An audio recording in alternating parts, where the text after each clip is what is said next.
be willing to talk, especially if he hears about what we're talking about. Yeah, if you just angle your body a little more. A reminder, anything that you're not comfortable saying or any no offense taken at all, just let us know. Don't worry at all. Yeah, I appreciate you saying that. No worries. I think most of these are pretty fine. Go with wherever you want to go with it, of course. Would you please state your full name and place of employment? Lucas Place, and I own the Flats Pub. That's where we're at. My name is Tanya Subers. Perfect. Daniel, where did you grow up and what kind of upbringing did you have? I was born and raised in Morenci. Roughing around. If he...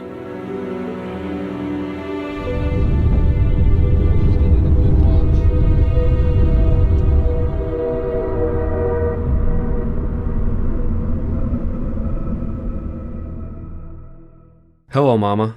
I see your fuzzy face. I hear your heartbeat and feel your warm embrace. I feel you tremble. Don't be scared. What did I do, Mom? What did I say? To make you put me down and run away? Are you late for school? Well, that can wait. I'm your little boy, so Mom, please stay. I'm cold and alone in this metal room, with plastic bags and a worn-out broom. Nobody hears my call for you.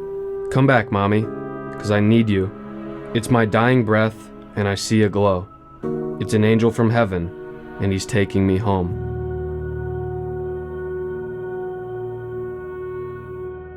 Tanner, Alexander, and Andrew Skelton were last seen at their dad's house on the afternoon of Thanksgiving. The boys disappeared Friday, the same day that their father says he tried to commit suicide. It's determined that from this point forward, this is no longer a missing persons case, but a murder investigation. John Skelton has admitted to making his kids disappear, saying he gave them to an underground group. He told police he gave his 3 sons to a woman he met online. And they kind of huddled together. The younger one kind of looked up and was looking around, and she kept saying, just pick out your donut, Tanner, just pick out your donut. When I saw the newspaper, I'm like, that's too much of a coincidence. The FBI says the Dodge Caravan may have been seen near the Ohio Turnpike late last week. But so far, investigators have found no trace of the woman or the boys. I know you want answers, and I'm sorry that I can't give you the answers that you seek. But I want you to know that the Morenci Police Department, the Michigan State Police, and the FBI continue to work as hard as we possibly can to get it resolved. Let's get caught up. I'm Logan Hefner, a junior at Adrian College. I'm working on a documentary alongside a couple of my friends at AC. That's me, Kyle Stratton, a senior, getting ready to graduate in May. And I'm Brandon Milligan. I'll be graduating later this year as well. We all wanted to pursue a challenging independent study and to put our last few years of college to the test. So we decided to team up with a common interest in film and create a feature-length documentary. Our professor and advisor on this project offered to take the reins and direct the film, as he had had some experience in the past. Then he told us the story of Alexander, Andrew, and Tanner Skelton, and everything changed. We listened, we read, and watched everything we could find on the case. We had no doubts about wanting to tell this story. And now we're in Morenci, trying to figure it all out. Okay, I know where his house is. Or was. Friday, all you can eat fish, 4 to 7. I mean, if you're driving by, you would literally be like, you don't. I mean, you would stop by. If you were to even see it, you'd be like, okay. You keep going, like, maybe stop for gas, but then you get in here and you're like, wow. These people here are actually pretty cool. The pub is pretty cool. Right. Like, everyone's willing to just kind of help out and be a part of it. And even if they're not, they're still interested in what we're doing. Everybody, I mean, even over on, there's the sign over there, the missing sign. Everybody has it posted everywhere. Like City Hall, police, like everyone's got it posted, so everyone's obviously... That's what you're gonna get with a small town. Right. Like everybody's gonna know everybody. Everybody's gonna be in everybody's business. You know, like you can just look here and see like the houses. Like you're right on top of your neighbors. You're gonna know these people. Yeah. Oh, that's good. Whenever you gotta walk away, do what you gotta do. Could you just elaborate on what makes the people nice?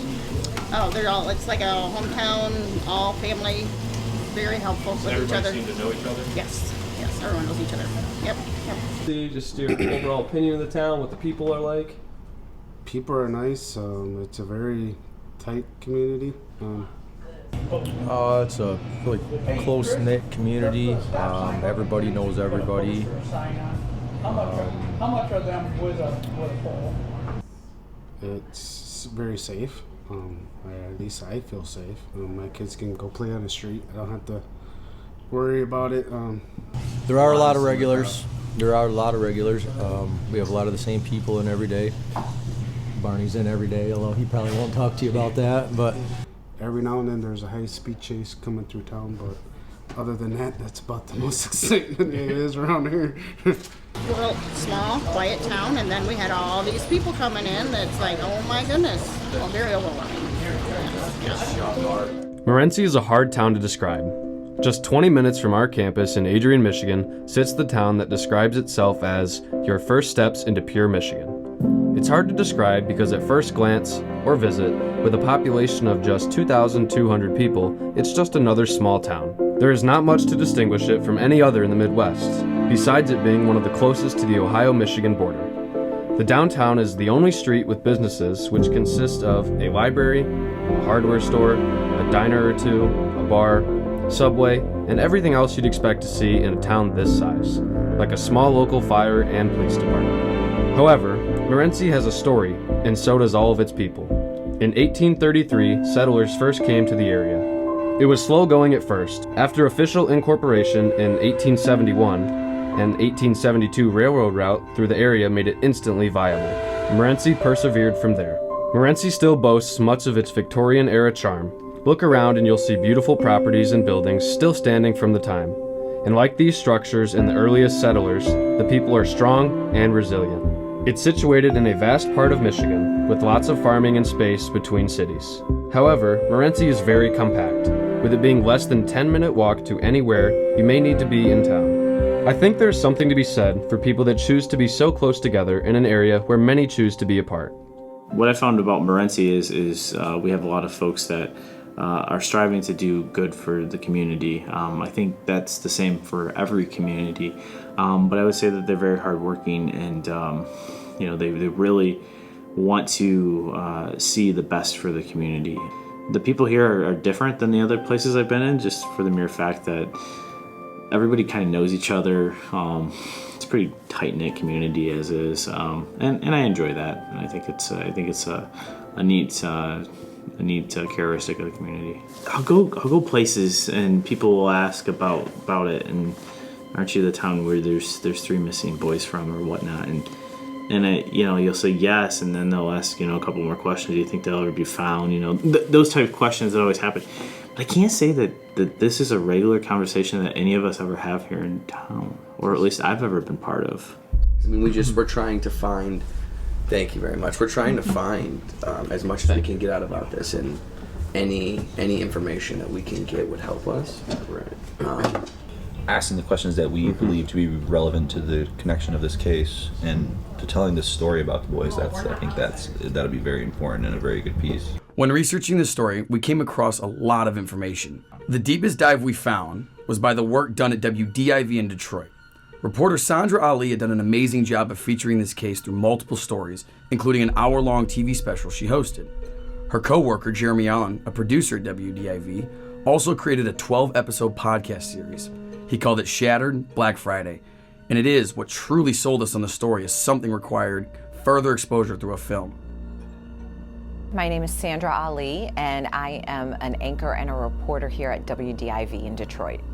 So I have covered this case pretty much from the very beginning, and I was here the night they first went missing, and I was working in the newsroom, and I've since followed the case, as you know, extensively for the last several years, pretty much from the very beginning.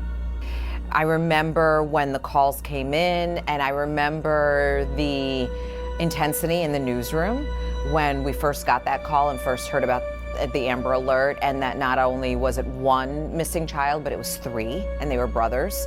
It was a holiday weekend, it was Thanksgiving weekend, and I remember everyone in the newsroom just jumping into action. From Michigan to Montana, from airplanes to Amish, the search for the missing Skelton brothers started right here in Morenci on Black Friday 2010. Yep. And then, Jeremy Allen. I'm a producer here, producer of many things. Like I started off as a sports producer. So I guess the best thing would just be call me a special projects producer. I've always been a huge podcast nerd since they started. So for me, this case being what it is, me being a father, me having children, me understanding, or being able to put myself into a position to realize what kind of loss that would be, really kind of hit home with me. So I think that was the reason I chose that story to start with for the podcast, and then getting to know the people. You really start to invest yourself into their stories and who they are. And when they're parents and you're a parent, it's easy to connect. That connective tissue kind of forms. So, Andrew, Alexander, Tanner, and their parents all lived in the town of Morenci, Michigan. It sits just north of the Ohio border, about 70 miles southwest of Detroit and 40 miles northwest of Toledo, Ohio. Once I got into town, I decided there were a couple things that I had to do. I had a small window of time. I definitely wanted to go by the Skeltons' former home, and I did. As I'm walking up to the hardware store, I noticed 2 posters in the window next door. They read, "Missing, a reward of up to $60,000 for the return or recovery of the boys, and or tips leading to the successful prosecution of the responsible." A frantic search in the town of Morenci. The father, 39-year-old John Skelton, claims he gave them to a woman he met over the internet before trying to take his own life. He gave the name Joanne Taylor. Up to this point, we have not been able to locate a Joanne Taylor or confirm that she even exists. The family and investigators left with puzzling questions. Why would he not come to the family? If you need to take the children somewhere, why take them to somebody else? Kathy Herrera, spokesperson for the mother Tanya Skelton, seen here with her boys, 9-year-old Andrew, 7-year-old Alexander, and 5-year-old Tanner. The separated couple spent Thanksgiving together with the boys. John Skelton rushed to an Ohio hospital Friday afternoon. An Amber Alert issued for the 3 boys later that day. This chilling post left on his Facebook page Wednesday. It says, "I love my wife very much. May God and Tanya forgive me." Police searching the family home and taking the father's minivan as evidence last night. A K-9 unit searching the ground in nearby areas. A helicopter with thermal imaging technology scanning above. Police also searching the web for any clue that could lead them to these missing little boys. We have computer forensic investigators that are working on many. Just as Y2K passes, John Skelton, just shy of 30 years old, made his way to a party as the newcomer in the town of Morenci. Tanya Zuvers, 5 years his senior, was also at the party. The two met and became fast friends. They were initially roommates, but Andrew had other plans for them. After his birth, the couple married at the local courthouse, and the family was quickly on its way. While working on this case and attempting to find answers to what happened to these boys, it is important for us to understand who they were. Fortunately, we were able to learn a lot about them, from Tanya, friends, and from accounts of those close to them. Tanner, age 5 at the time of his disappearance, is the storyteller of the boys. Tanner's imagination is always running. It can be a story about something that really happened, or one that is full of creativeness and adventure produced by his imagination. Sometimes he'll tell you a story, then joke with you and tell you it didn't happen. I was just pulling your leg, he would say. Tanner is the baby of the family, and you can tell he's the hugger, the cuddler, and always wants mom's attention. Tanner really looks up to his siblings and is always keeping up with whatever it is they are doing. Alexander was 7 in 2010. He's the risk taker out of the boys, always being a daredevil. He's never had a broken bone, but a few nicks here and there from his roughing around. If it has wheels, he's on it. He's not taking it easy. He loves jumping his bike, climbing, racing, getting in the dirt and coming back a mess. He is all boy. Alexander also loves cell phones, and he will ask if he can see yours. Fake or real, he will always play with them. He even has a little belt clip where he clips his phone and makes him feel like he's the coolest. Andrew was the oldest at 9 years and is the man in front of the screen. He kicks butt in all video games and computer games. Just as likely to get dirty with his brothers, but always on top of the best way to beat the new game. He is an excellent student in the classroom, always on top of his schoolwork. He is very friendly and always treats his classmates with respect. Andrew is a very curious individual. He wants to know everything you are talking about, and if he doesn't, he will gently tap you and quietly tell you he has something to ask. 3 unique young kids, boys that deserve to have a childhood like any other carefree young Midwesterner.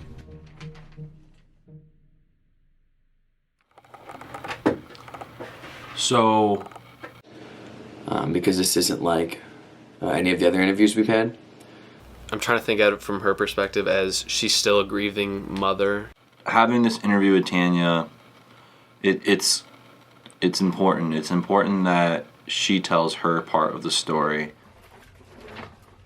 I read through all these. Do you think she's gonna answer all of them?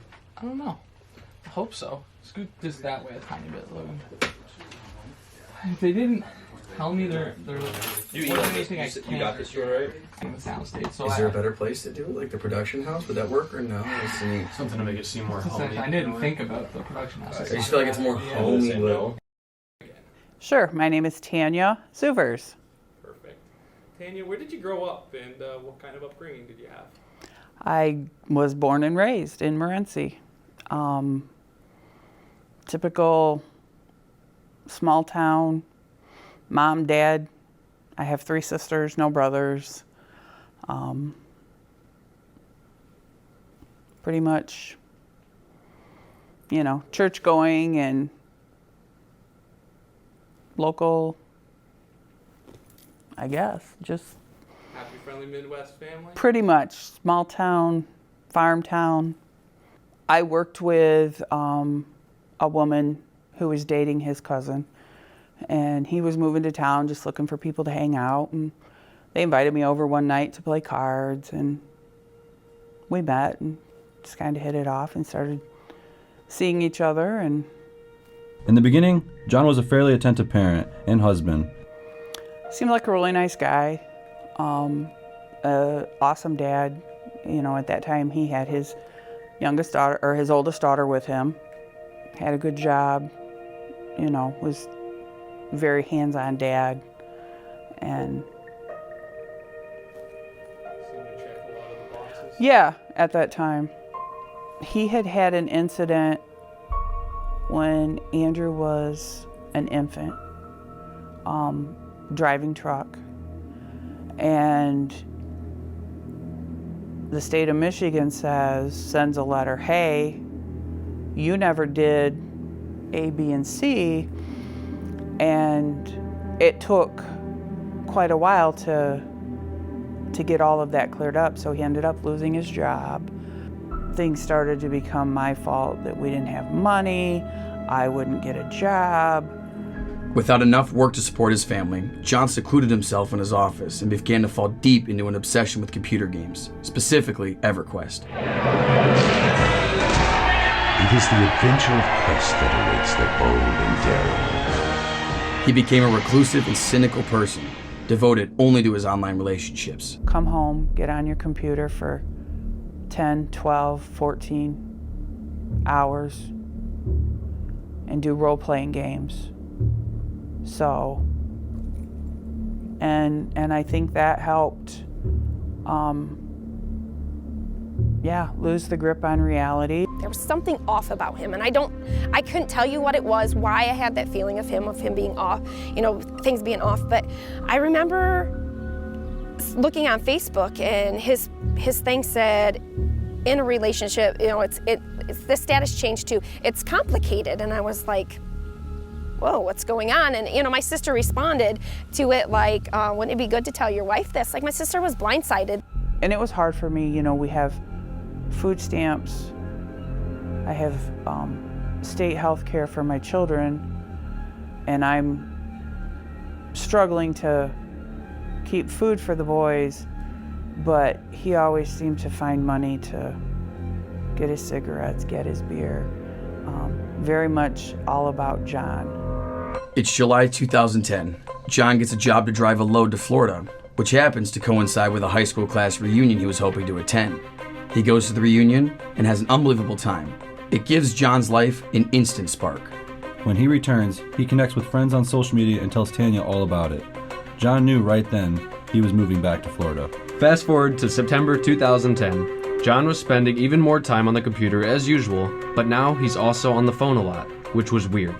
John was very troubled with the direction that their relationship was headed as it relates to their marriage, and he felt that the best place for him and the boys were to be in Florida with his family, because his family base is in the Jacksonville, Florida area. So he had expressed to me that, you know, he's the boys' father. He had every legal right in his mind to be able to take the boys and leave the state with them. He was going to go to Florida, try to start a new life there. get a new job because job prospects in Morenci were not that good for him.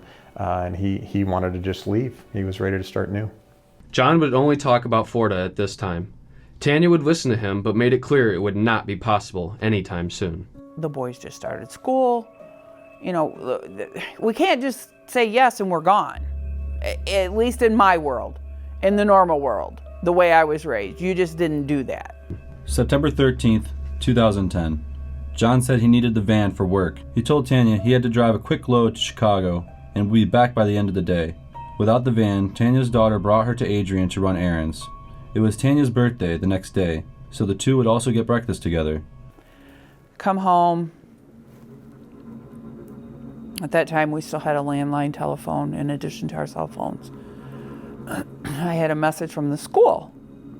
The secretary was a little concerned because that morning when I took the boys in, I had taken the youngest two, their asthma rescue inhalers, I had taken into the school with instructions what they needed to do. And she was very concerned. She said, I'm a little confused. John came in to sign the boys out and said something about a family vacation in Florida. But you were just here with medicines and never said a word about it.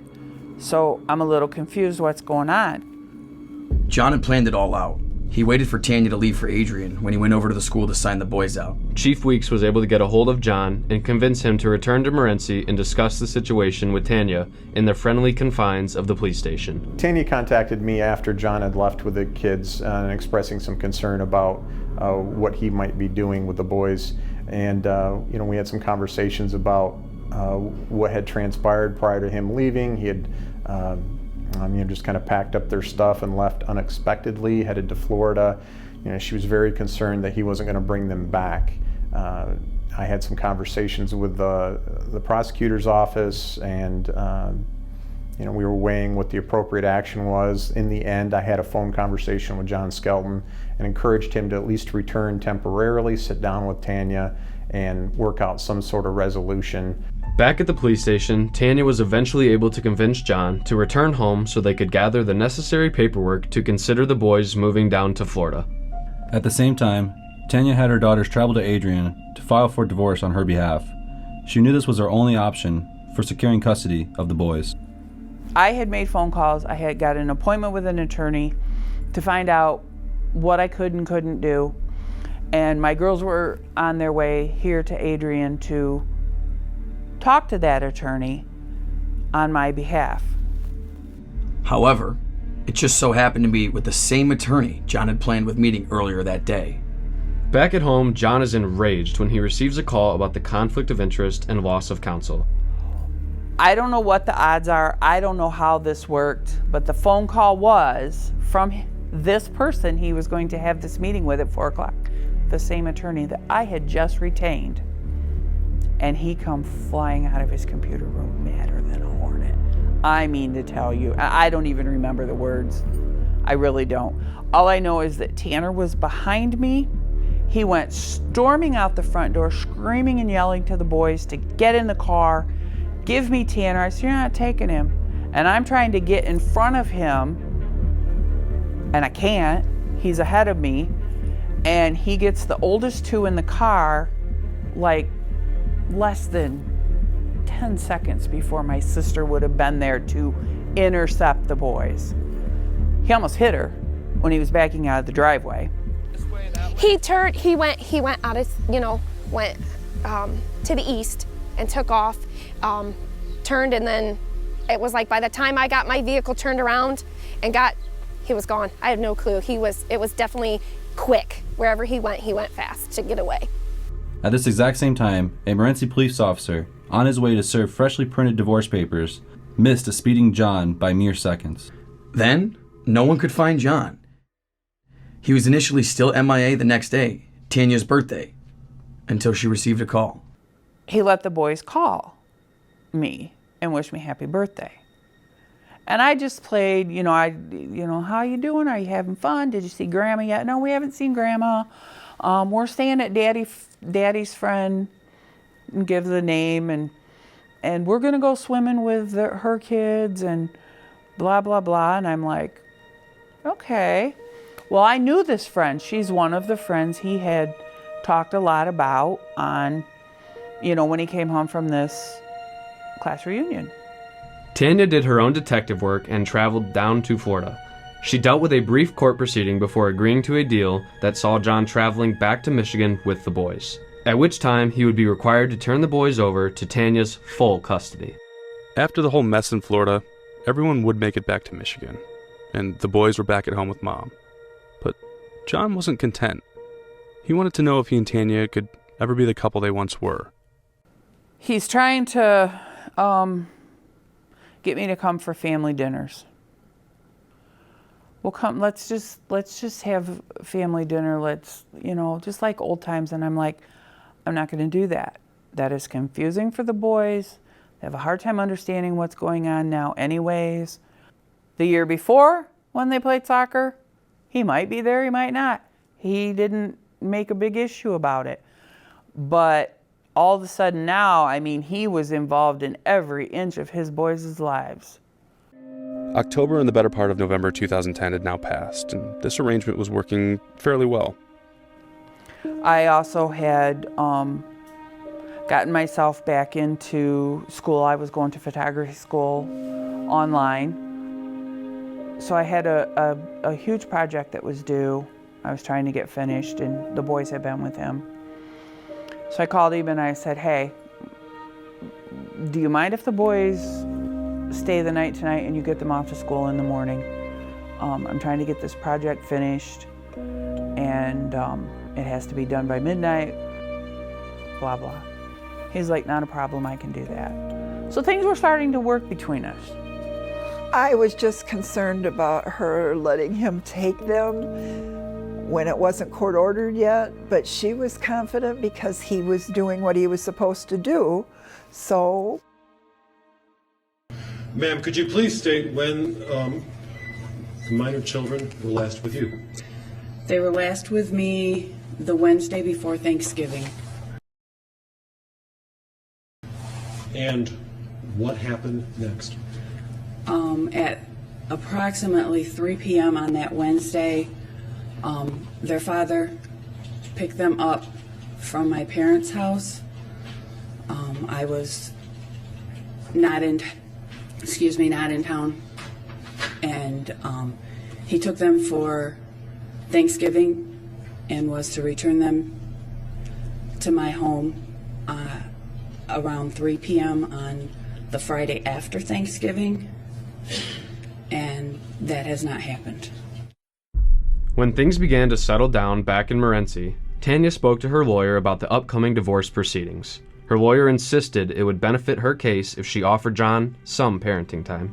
If we go in front of the judge, she's gonna say, you really need to let him have some parenting time, so let's go ahead and just give it to him. But then he starts pushing for family time as well.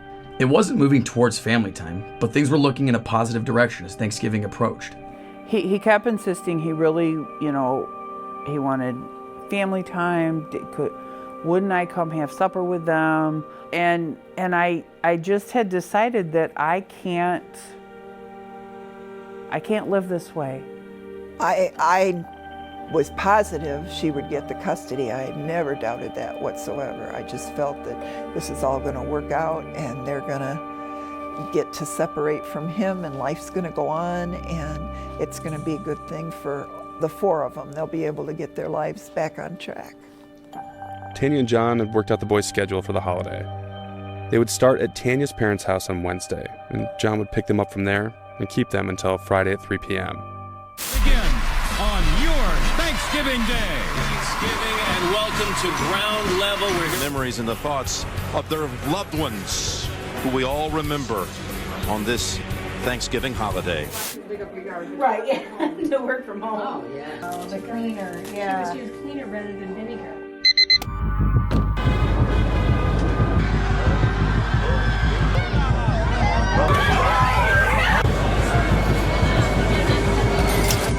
I got a Zuzu, a pony, and an iPod Touch. Yeah!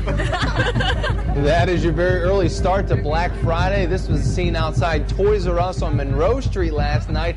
A long line of people, including that guy. Then at midnight, the doors opened up and the holiday shopping season was officially underway. But as you can see, not without a little pushing, shoving, a little tiny bit of animosity out there last night. We want to give you more information about that Amber Alert we're told the Michigan State Police are about to issue for 3 missing boys out of Morenci, Michigan.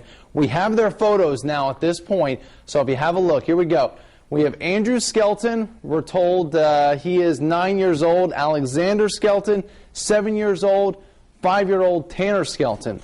Now, the background we're being told by the Morenci Police Department is that their father apparently gave them to a woman by the name of Joanne Taylor. She was possibly driving a white or silver minivan.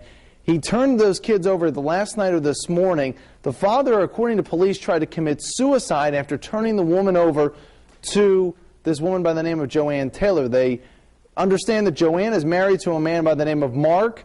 He might be a pastor in the Hillsdale or Jackson, Michigan area. So they're obviously looking for the 3 kids, but they'd like to talk to Joanne and Mark as well to try to find out the whereabouts of these kids. Just to give you a rundown of the kids. Tanner on your far right, 3'6", 40 pounds, brown hair and blue eyes. Alexander? Well, I was home with my family. My wife and many of her family members had gone off Black Friday shopping. So I think I was up at 5 a.m. throughout the day, spending time with family. It was late afternoon, early evening when I received a phone call from Officer Ryan Hillard, who worked for me at the time. He indicated that John Skelton was at a hospital in Waseon, Ohio, and there was some concern about where the boys might be located. I was at home when I got the phone call from Bev, and a part of me was like, after the first time, you know, that it really didn't surprise me that he did something, but then a part of me is like, this is not happening. This is a flipping nightmare, and what can I do, you know? What can I do to help? You just want to take off in a car and go looking, you know? It's just the not knowing. The boys were last seen in John's backyard on Thanksgiving afternoon, November 25th, 2010.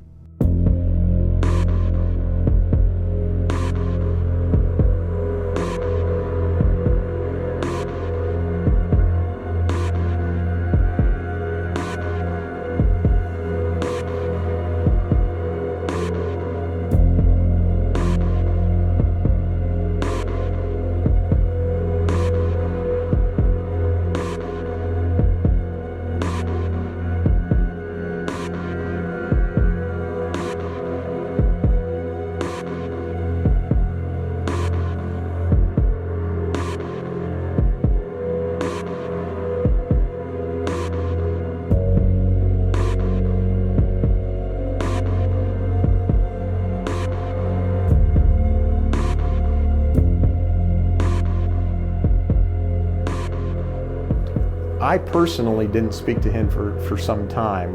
As part of our investigative team, there was investigators that went out and had contact with him, people that attempted to do interviews. I spoke with him, I don't recall the date, but it was when he was transferred from Lucas County to Lenawee County after being extradited from there back to Michigan. So I had some small talk with him in the patrol cars. We transported him back to the jail, but that was the first time we had spoken. He appeared a little frustrated with their situation, with their marriage. Nothing really changed at the time we were transporting him back. You know, he's still frustrated over his situation. He was very concerned about how he was being perceived by people around him, the community, the public in general, because of the news coverage. You know, he felt like he was getting a raw deal. People weren't looking at him in the way he felt they should be. And to this point, you have no idea where your children are, and you have not had them returned to you. That is correct, Your Honor. And have you asked them since that one time to return them?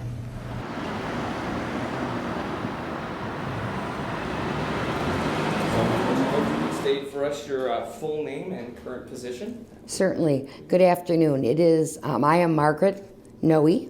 I'm a former circuit court judge, a former chief judge of Lenawee County Courts. Any of all this? Right. I understand you've been appointed an attorney in a criminal proceeding. Is that correct? Yes. All right. And who is that attorney? John Glasser. Glazier. John Glazier? All right. Very good. I haven't heard anybody ask me this in a long time about this case. This case has kind of just floated away for me. I haven't really thought about it in a long time. Situation with Tanya Zuvers to any great extent. I know there was a divorce filed, but that was, I think he was represented by Judge Cassell, or what had been Harvey Caselka back then. I didn't have anything to do with his divorce or the division of the property or any of that type of stuff. So is it your position you are not able to comply with the court order, or that you are unwilling to comply with the order? Unable. When I realized the level of law enforcement that was being put into place quickly, I realized that this was going to be a serious problem. And you don't want to turn your head or mind to the worst scenario. So I thought and prayed that they would be returned and he would suffer the consequences of not having them again under those kinds of circumstances. But I would not let him take him again, and my orders would be stronger. Sir, do you know the location or whereabouts of your children? No, I do not. Do you know who does know the whereabouts or location of your children? No, I do not. When was the last time you saw your children? On the night of Thanksgiving. And where were they when you saw them last? They were at my house. And did they leave from your home? Yes. And were they accompanied by anybody? Yes. Who were they accompanied by? A person in a van. Pardon me? A person in a van. You gave them to a person in a van? Yes. Did you know the person? I knew the organization, but I didn't know the person, no. What organization? The organization that took them. What is the name of the organization that took them? I'd rather not say. Pardon me? I'd rather not say. Well, you understand that your failure to cooperate in this regard is in fact an apparent contempt of court in the face of my directing you to respond. I don't understand. I don't understand that. That's why I wanted to. Are you prepared to make the children immediately available to Mrs. Skelton? I have no way of doing that. Well, let me say this then. You have the right to have a hearing on this matter. I'm going to offer you that, right?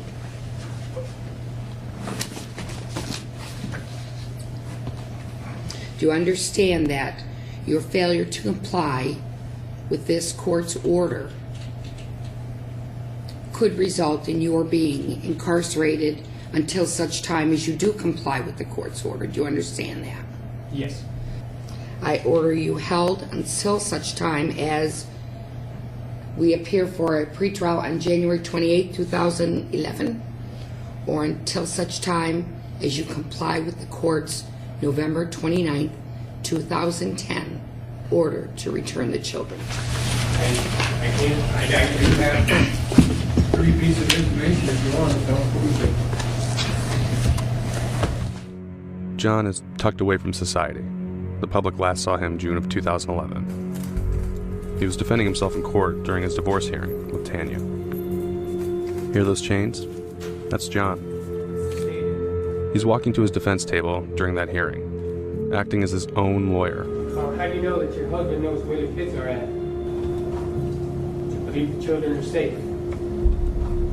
No, because they're not living with their parents. Are you okay with not seeing your kids anymore?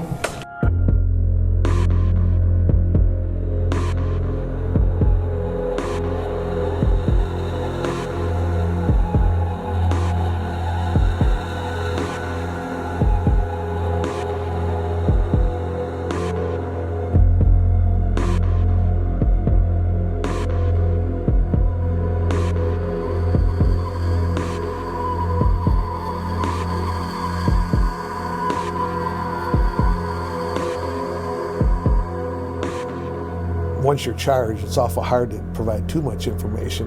And I think he made some efforts that were out of the ordinary for somebody who's charged. A lot of people would just stayed silent and said nothing. Sure.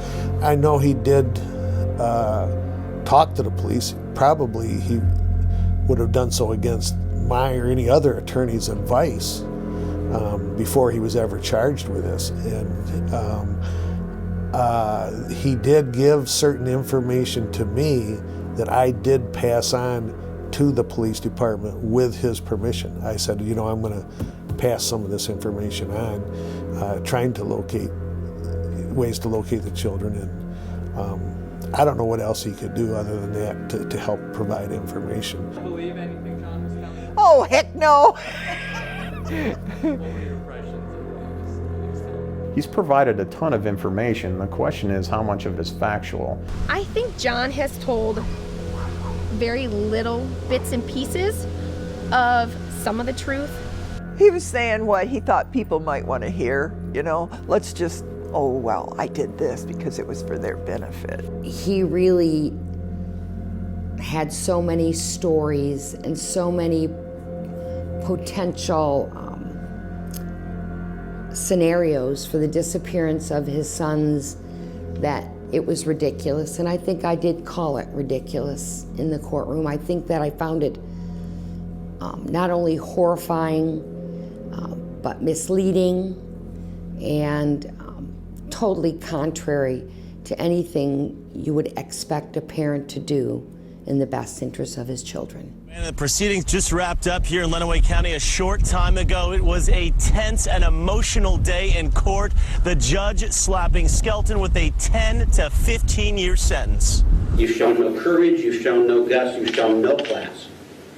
You're nothing but a coward. It is difficult to imagine a more significant case of unlawful imprisonment in the history of the state of Michigan. Not 1 minute of the day for the past 9 months, 2 weeks, and 6 days have the boys been from my thoughts. I worry about them. Are they safe, warm, being fed, and most importantly, being loved?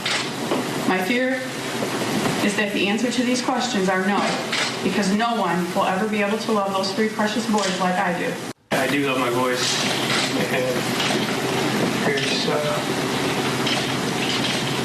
I don't think there's been a day that I haven't cried at least once or twice. Missing them. I look at the pictures all the time. You have refused to answer me truthfully. These 3 children remain missing. You are hereby sentenced to the Michigan Department of Corrections to serve 120 to 180 months. Credit will be given for 289 days already served. John is currently incarcerated at Bellamy Creek Correctional Facility in Ionia, Michigan. Many months went by, and I had written him several letters, and then we started having conversations back and forth.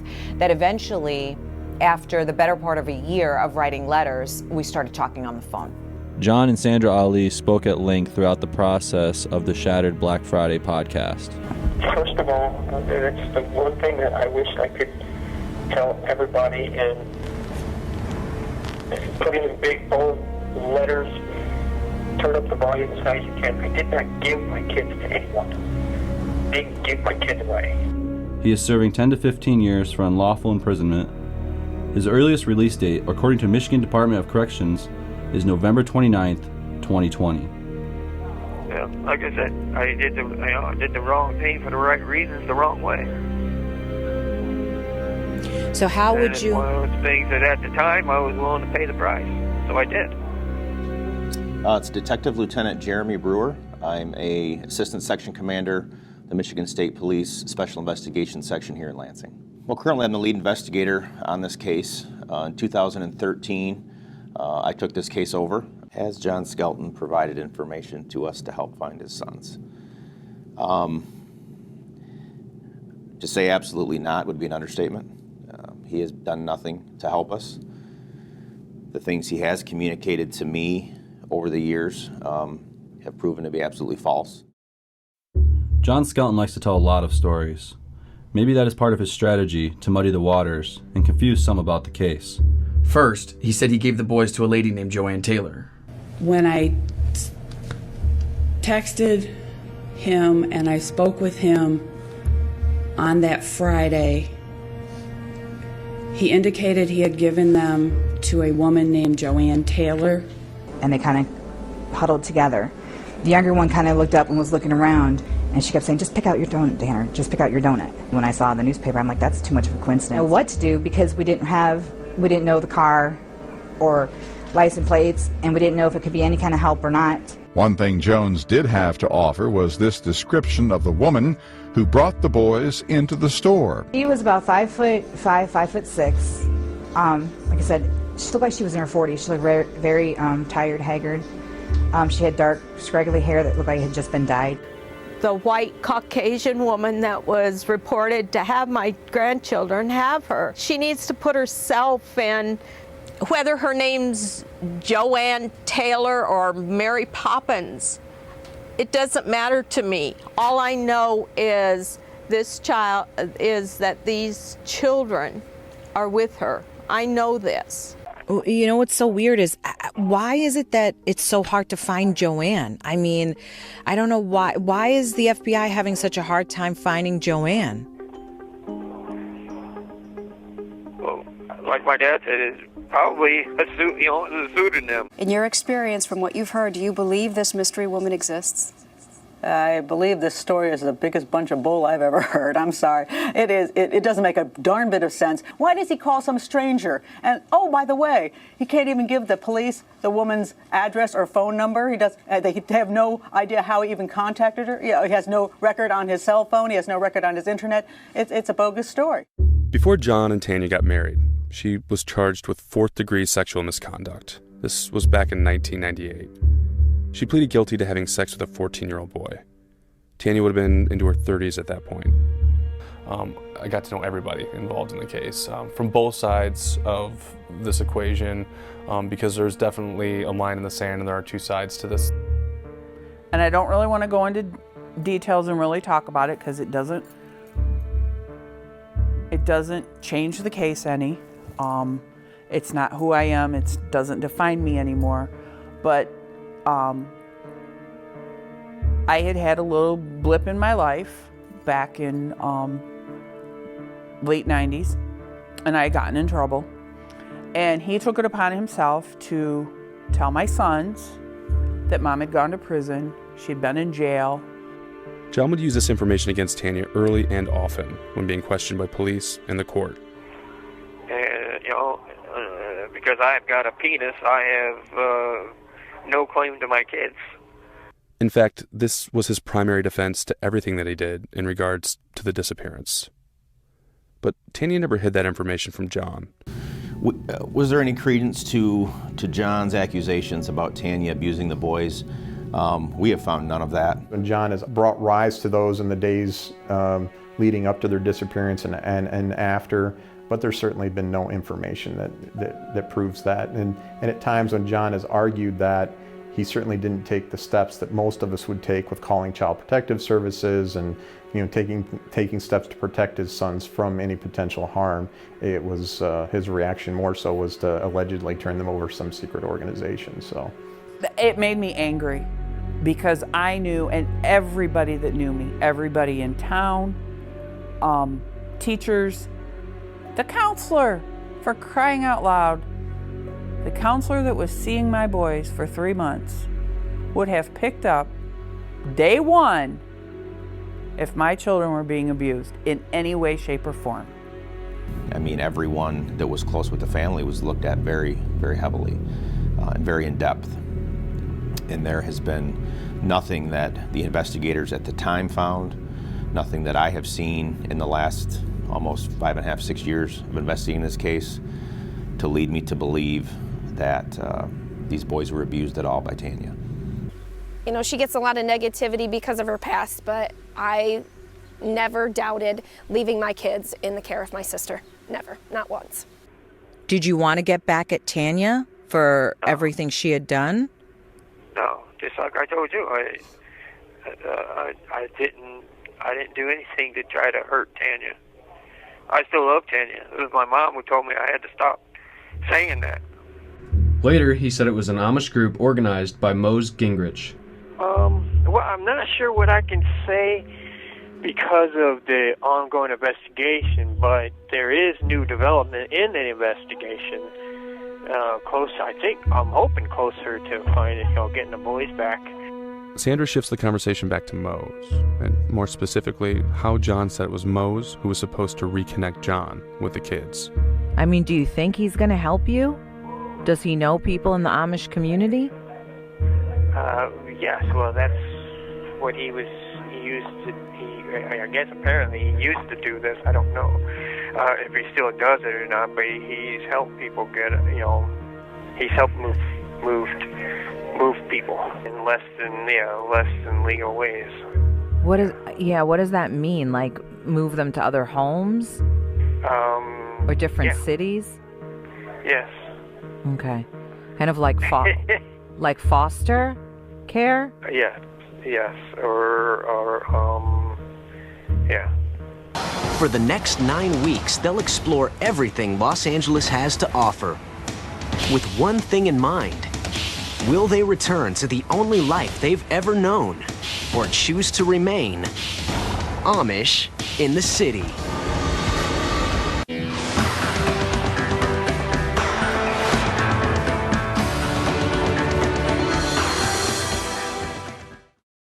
I'm beginning to think I'm a sheep, because every time I look at you, I want to be bad. Detective Brewer took Mose to speak with John in prison. And I said, I want you to know, Mr. Skelton, that I never received those 3 boys. If you did give them to an adoption agency, there was a disconnect between them and me. Not only did I never receive them, but I've never even heard of them until 6 months ago. When Brewer brought him into me, that's when I was excited. I really thought that things was coming to a head, and it was, You were hopeful. very hopeful. And then we learned about the Google searches. When I asked John about the Google searches, John said that he and the boys were watching a movie, and the boys had those specific questions, and he turned to Google to answer those questions. How to break a neck and stuff like that. Yeah, because my sons and I were watching this karate movie, and they was asking me questions, and so we looked them up online. Right, and I also asked you about the rat poison, and you said you had never looked up the rat poison or rats and bleach. I don't recall any poison, but I know in the movie there was this one lady got poisoned, and we may have looked that up too. I don't know. But the idea that they were watching this movie and this could have happened, sure, it's a realistic thing. I have kids, they ask crazy things all the time. I don't know the elevation of Machu Picchu off the top of my head, so I've looked it up before. But I will say this, that the circumstances surrounding those Google searches, when there's smoke, there's usually fire, right? They just had some questions about death and dying and stuff like that. They had questions about it, death and dying? What? Well, yeah. Now, don't make this into something that I'm going to hang up with now. They were asking about the movie. Someone got hung in a movie, and this lady got poisoned in the movie. It was a martial arts movie that we were watching. Mm-hmm. And that's the question. They question, can somebody really die by doing that or stuff like that? And I said, yeah, I'll show you. And we went, and it was an educational time. It wasn't. They were asking about dying and stuff like like it wasn't something morbid. This is not my opinion. This is just the facts.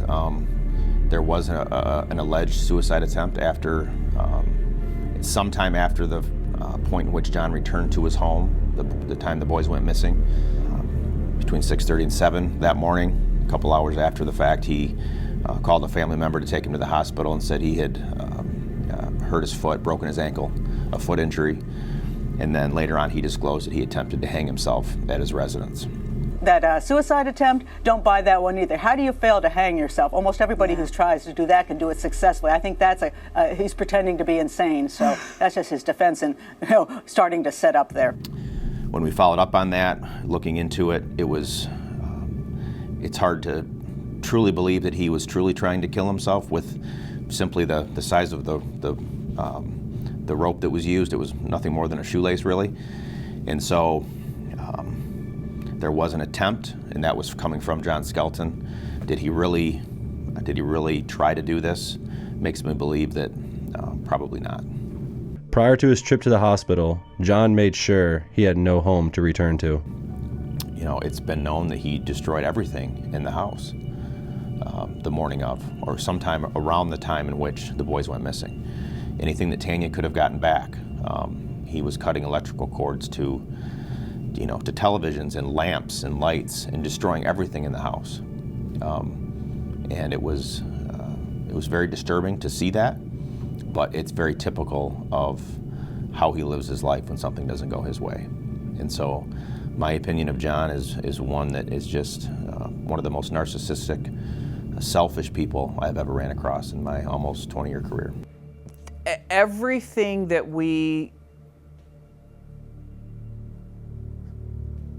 that stood out and that were laid out for anyone to see that would go through that house that was destroyed was related to me. Most damning, in our minds, is the cell phone tower data. We hear about it all the time, about how our cell phones can track our movements. The Holiday Inn now was not here when it was formed. The Quality Inn was the Holiday Inn, and the owner of that at the time worked to get the village incorporated to keep the foundry from moving, which was a large employer at the time. And it worked. They figured that was good a name as any. Tell me about Holiday City. It's a shithole. It's small. It's honestly, I think it's smaller than Morenci, and it's nothing special there. There's nothing there, and like I said, I think it's more Menards. I think it is, or whatever it is. The center there, it is bigger than the whole city. So that whole area, there was no cars. It was just a bunch of semis on this open roads everywhere out I mean, there. you're not kidding. The Menards is twice the size of. Yeah, it is. Right off the turnpike. It's literally twice the size of the entire city line. Now, some of those guys do overnight runs, probably through here. Yeah. Depended whether he was over the road or he crash out here for the night, basically. Exactly. And then this is also a place where you could probably come and crash out. They wouldn't care or wouldn't even know if you were here. There's a number of significant things for Williams County. John and Tanya spent a lot of time there with the boys, either camping.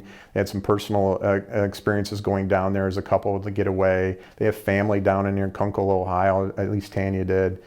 So there's some connections with Williams County, but predominantly as it relates to our searches and why so many of them focus down there. You know, certainly from the data we collected from his cell phone, there is a ping that's in the general vicinity of Holiday City, Ohio. You know, we've got some pretty decent timelines. 429, he's about 3.3 miles from his home. 5 a.m., he's near Holiday City. And then at 6:46, approximately, he's back home. It's this window of time that I suspect that, he did something with the boys. I had someone staying with me that they they left early, so I can only imagine they left. They went. They went to Holiday City. I didn't even know about Holiday City until the FBI told me.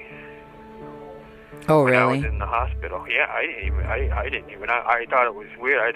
I don't remember leaving my phone in my car. Oh, so someone else took the car with the phone in it and then went there, and then that's why it picked up that the phone was there. And then just within an hour or two after that phone was tracked back to his house, he had called a family member to take him to the hospital, and he was been in police custody basically ever since then. So Do we know what John was doing between the hours of 7 a.m. and 9 a.m.? We don't know every movement, but no, the boys weren't seen since then.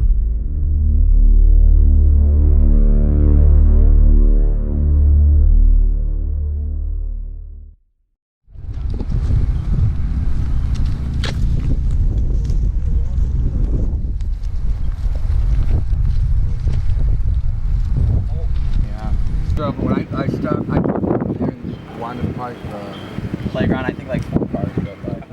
Deciding whether or not to try to talk to John was not a difficult choice. Why not reach out and try to get a story from the man that always seems to have a new one? Maybe we could even get him to slip up. Who knows?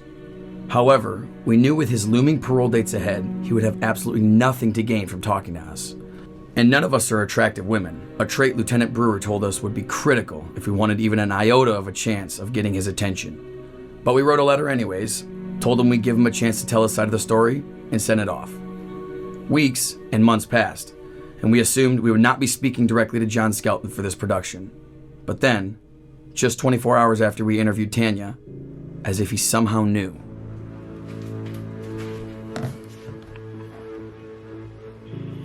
This is an important message from GPO about calls from an offender at a correctional facility. An offender at a correctional facility attempted to make a collect call to this number, but the call could not be completed due to billing restrictions. Maybe he was just toying with us. He must have known the call would not go through. Or maybe, just maybe, he really did want to tell us his version of events. So we followed the instructions in the voicemail, even putting $20 on John's calling account, so we knew he would have no trouble to get a hold of us. But nothing happened. No more calls. Commencement came and went, and we all prepared to go our separate ways. It doesn't matter if he calls. The film was never meant to be a mystery, not a whodunit, or any kind of misdirection crime drama. It was clear to us from very early on that John is a very evil man. But we also realized it takes more than the overwhelming circumstantial evidence to be convicted of the crimes he more than likely committed. We know speaking to him will likely not bring us any answers, but talking about this story will make sure people keep looking. It was while listening to the Shattered Black Friday podcast that we truly felt we understood the depths of John's evil. While communicating to Chandra Ali, he signed his letters without wax. I think Jeremy Allen can explain this best. Without wax translates to sincera, which over time has changed into sincere or sincerely. It actually has an interesting origin story. Sculptors, back a long time ago, would fill in any mistakes with wax. But a perfect sculpture, one without nicks or imperfections, would then be without wax. So he named the film after this decision of his. We believe the signatures were alluding to his crimes. His ability to avoid justice for all these years, all because he seemingly did not make a mistake that fateful Black Friday. Well, I think, again, in the podcast you hear people talk about John and his ego. And I think that John likes to think of himself as maybe an intellectual. He likes to think of himself as someone that may be on the next level with his intelligence. And I think that for him, that's his way of kind of showing that he's not a dummy that's just sitting in prison. He's a well-read guy. He knows more than the basics, and I think that he's just trying to show off a little bit of his John flair, So. We had, law enforcement resources there that we were utilizing to search specific locations based on information we were developing in our case. But we couldn't stop the number of citizens and the people that just, in their good nature, wanted to help and attempt to locate them.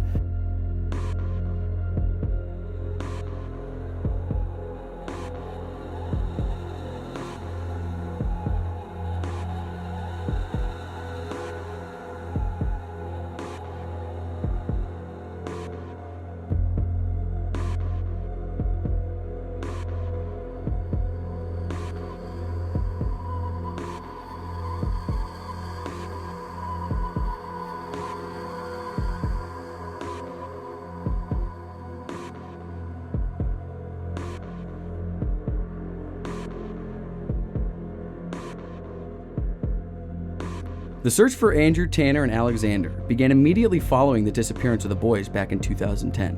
However, John's misdirection techniques and abundance of secluded areas within the range of the cell phone pings has left little hope of the boys being located. They did search here. I knew that.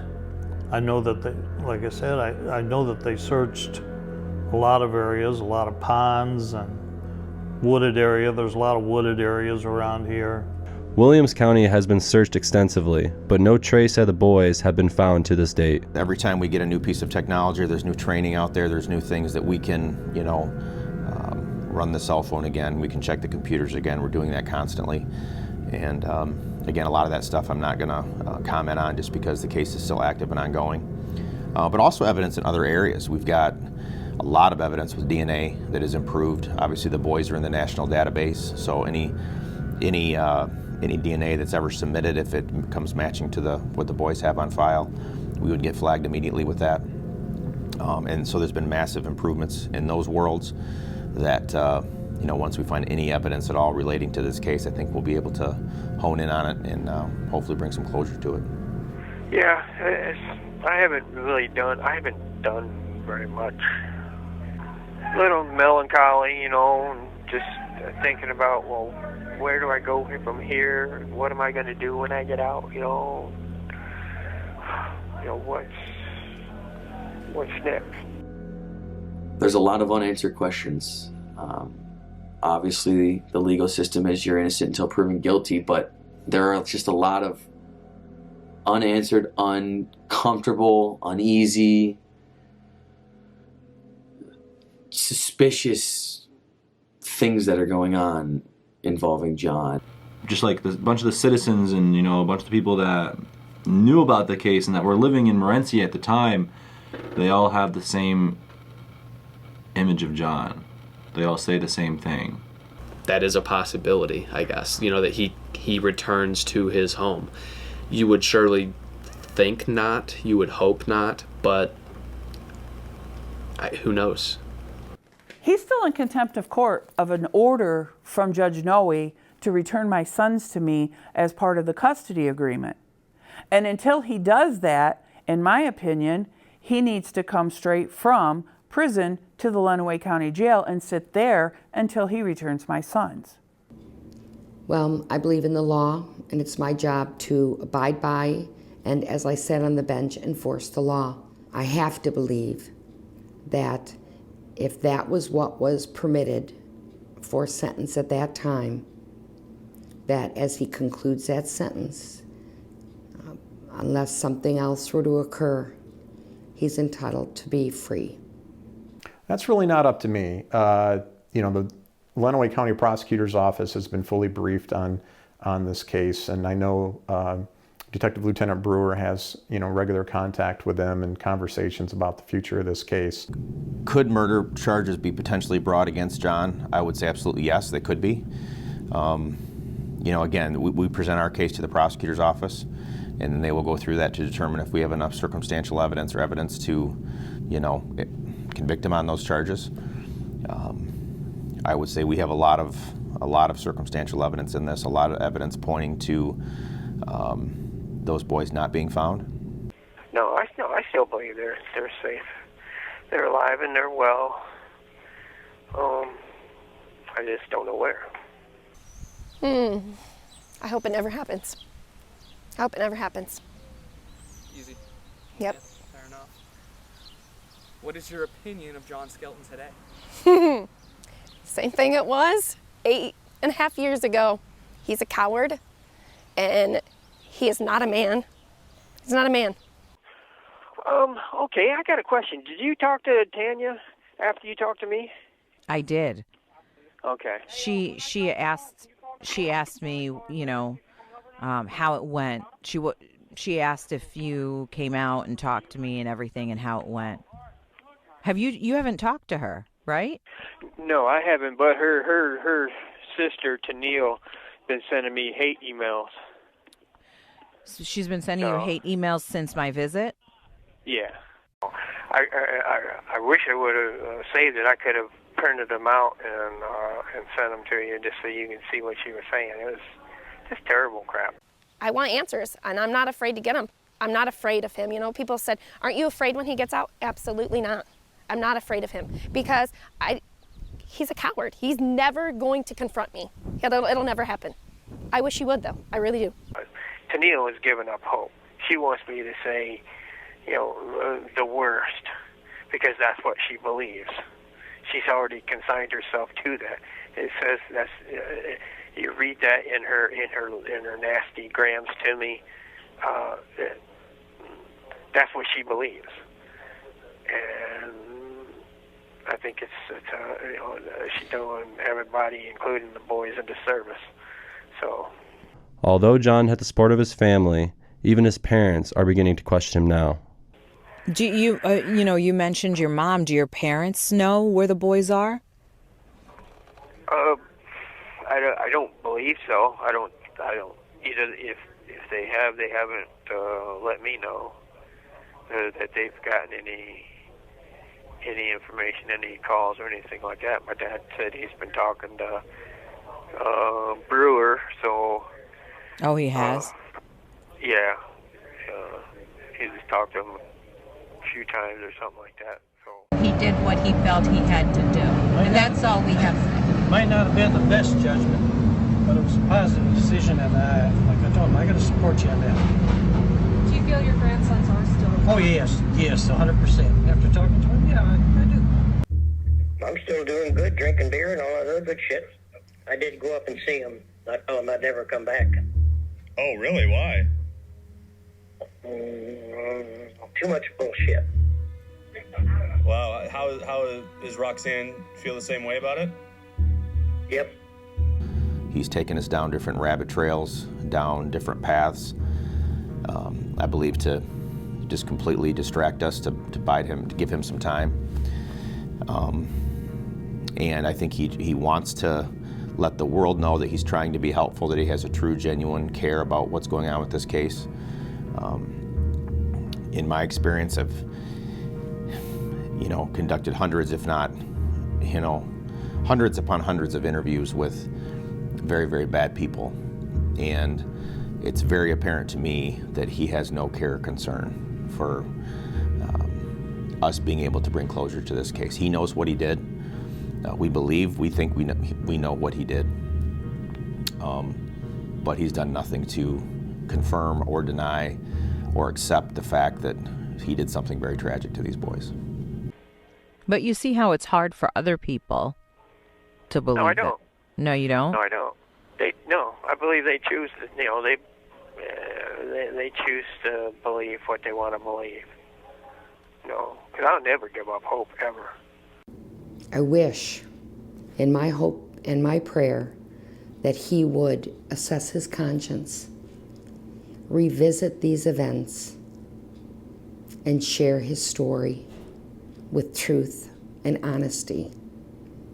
And in that way, redeem himself, give these children and their families the peace they deserve. Whether it was 8 years ago and you think that it didn't matter, call. If you've seen something out of the ordinary, call, let him know. The smallest thing could be the biggest thing for this case to break it. I guess the overwhelming sense of loss is probably the hardest, because the emptiness is there and it's just not going to be filled. So I hope if somebody out there does know something, that they would tell it. At this point, I don't care why you didn't tell it the first place. Just get it out there now. This family needs answers. And until we find evidence, until we find the boys in whatever state that they're in, we always just urge, the public to contact us, and we will follow up on every tip that we get. It might just take one person to provide a little piece of information that will help us bring closure to this case, to the family, and to the community of Morenci. That we get our answers and get our closure. And every time I do an interview, it's,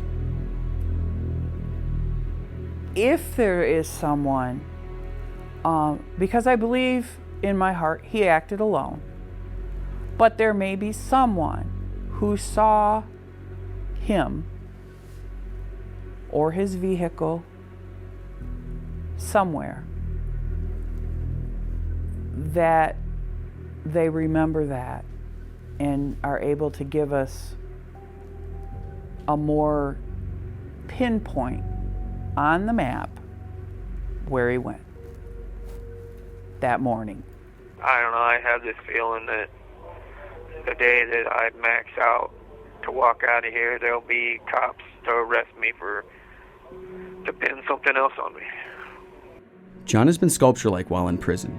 He has completely hardened his stance about what happened to his sons. He refuses to crack or allow in any kind of decency that could help bring a resolution to this tragedy. But we refuse to let him sit peacefully while waiting for his potential freedom. Sculptures erode. Over time, none of them are perfect, with or without wax. And eventually, without a doubt, John will face the consequences for his actions, and there will be justice for Alexander, Andrew, and Tanner.